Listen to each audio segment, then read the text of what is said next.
خب من با صابون خیاطی اینو پررنگش کردم که بعد حالا دیگه روش کچی دوزی رو انجام بدیم. خب دوستای عزیز، من رنگایی که نیازه برای این کار رو دم دست گذاشتم. دوباره همون طبق روال قبل کارمون رو انجام میدیم. از رنگ سفید برای زمینه گل استفاده میکنم که با اون رنگ ها، در واقع رنگ هایی که قبلا استفاده کردم برای پالتو هم خونی داشته باشه. اینا رو توی این جایگاه گلبرگ قرار میدید و با تک سوزنه میزنید.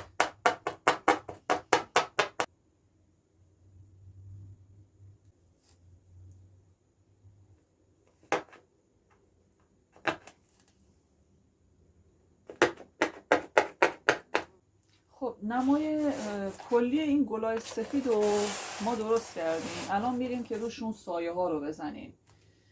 صورتی و با صورتی روشن. بعد میریم سراغ برگا. همون کاری که تو اون پالتو انجام میدادیم همون کار رو همینجا هم انجام میدیم. لایه نازک صورتی میزنیم.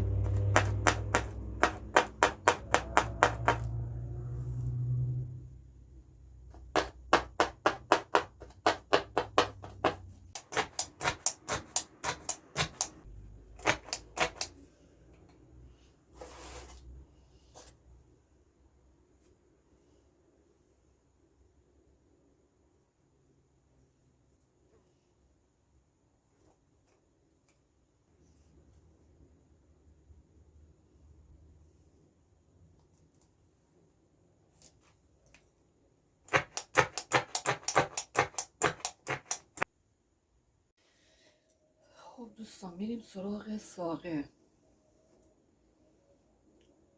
ساقه رو از سبز تیره شروع میکنیم.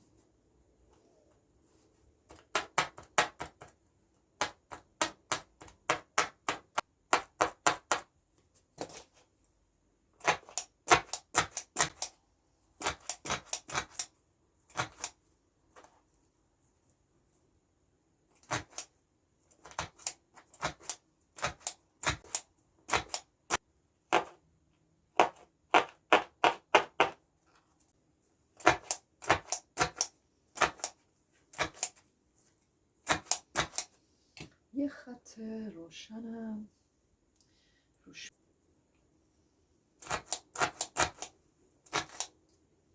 برمیداریم، میذاریم اینجا.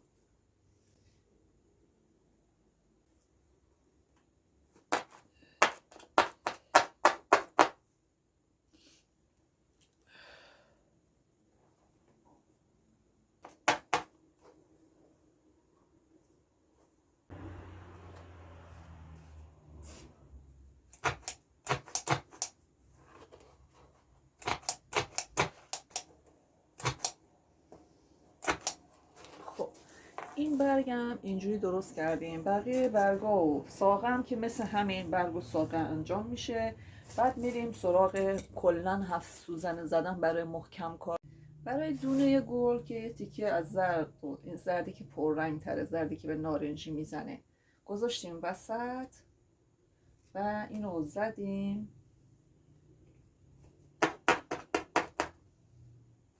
بعد با 7 سوزنه محکم ترش میکنیم.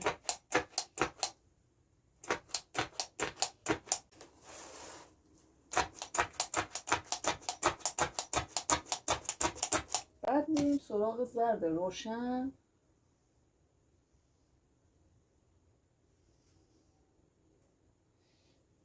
باش اینو میتابونیم، دونه درست میکنیم باش،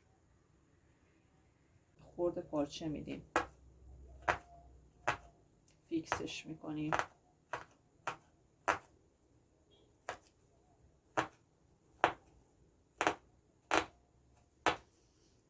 اینجوری چند تا از این درست میکنیم. چند تا از این دونه ها، یه 4-5 تا درست کنید.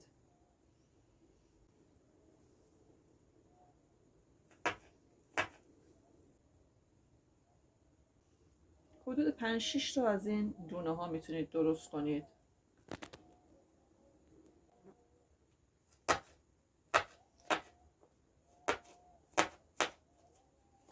بعد اینکه ثابتشون کردید میتونید که با این 7 سوزنه اینا رو خوب به خورد پارچه بدید.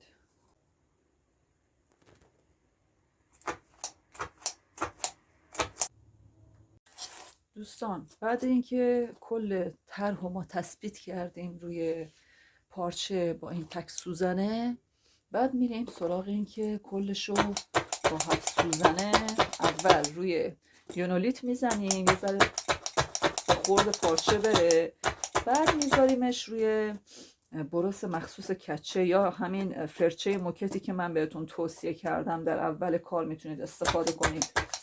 بعدم اگه خواستید که حرفه‌ای این کار رو ادامه بدید، ابزار حرفه‌ای داشته باشید، میتونید که بروس کچه رو برای خودتون بخرید، چون یه ذره گرونه. گفتم شاید همه براشون امکانش نباشه که بروسش رو تهیه کنن.